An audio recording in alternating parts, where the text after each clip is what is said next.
लंका की धरती पर युद्ध का शंखनाद थम चुका था। मेघनाद, कुंभकर्ण और अंततः रावण भी धराशायी हो चुका था। लेकिन रावण की मृत्यु के बाद लंका में क्या हुआ? रामायण का यह सबसे कम बताया गया लेकिन उतना ही महत्वपूर्ण प्रसंग है। जब रावण वध हुआ तो समूची लंका शोक में डूब गई। सोने की नगरी में हर ओर विलाप की गूंज थी। विभीषण ने अपने बड़े भाई की मृत्यु पर आंसू बहाए, पर धर्म का पालन करते हुए उन्होंने अंतिम संस्कार की तैयारी करवाई। भगवान राम ने स्वयं विभीषण को आदेश दिया कि शत्रु होते हुए भी रावण महान विद्वान था, उसका संस्कार विधिपूर्वक होना चाहिए। राम ने लक्ष्मण और हनुमान को भी सहयोग के लिए भेजा और इस तरह लंका में अग्नि संस्कार हुआ। रावण के दाह संस्कार के बाद लंका की राजनीति की दिशा बदल गई। राम ने विभीषण को लंका का राजा बनाया। विभीषण ने राम के चरणों में सिर झुकाकर कहा, मेरे लिए यह सम्मान तभी सार्थक होगा यदि मैं प्रजा की सेवा न्याय और धर्म से कर सकूं।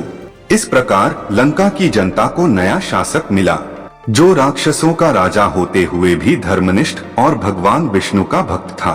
रावण की मृत्यु के बाद लंका में एक बड़ा संकट था। सैन्य बल नष्ट हो चुका था, प्रजा डरी और टूट चुकी थी। विभीषण ने राज्य को फिर से व्यवस्थित किया।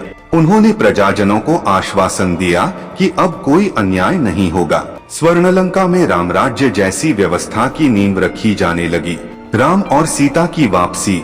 रावण के वध के बाद राम ने सीता माता को अग्नि परीक्षा द्वारा समाज के लिए निर्मल सिद्ध किया। फिर विभीषण के आग्रह पर कुछ दिन लंका में ठहरने के बाद राम, लक्ष्मण, सीता और पूरी वानर सेना अयोध्या की ओर लौटे। विभीषण ने भावभीनी विदाई दी और वचन दिया कि वह धर्मपथ पर अडिग रहेंगे। यह प्रसंग भी मिलता है कि मृत्यु के बाद रावण की आत्मा भगवान राम के चरणों में विलीन हो गई, क्योंकि राम स्वयं विष्णु के अवतार थे और रावण विष्णु का परम भक्त। इसलिए वध केवल धर्म की स्थापना के लिए था और मृत्यु के बाद रावण को मोक्ष प्राप्त हुआ।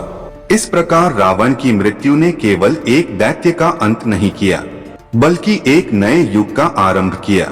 लंका को मिला धर्म प्रिय शासक और अयोध्या को मिली राम की वापसी की प्रतीक्षा।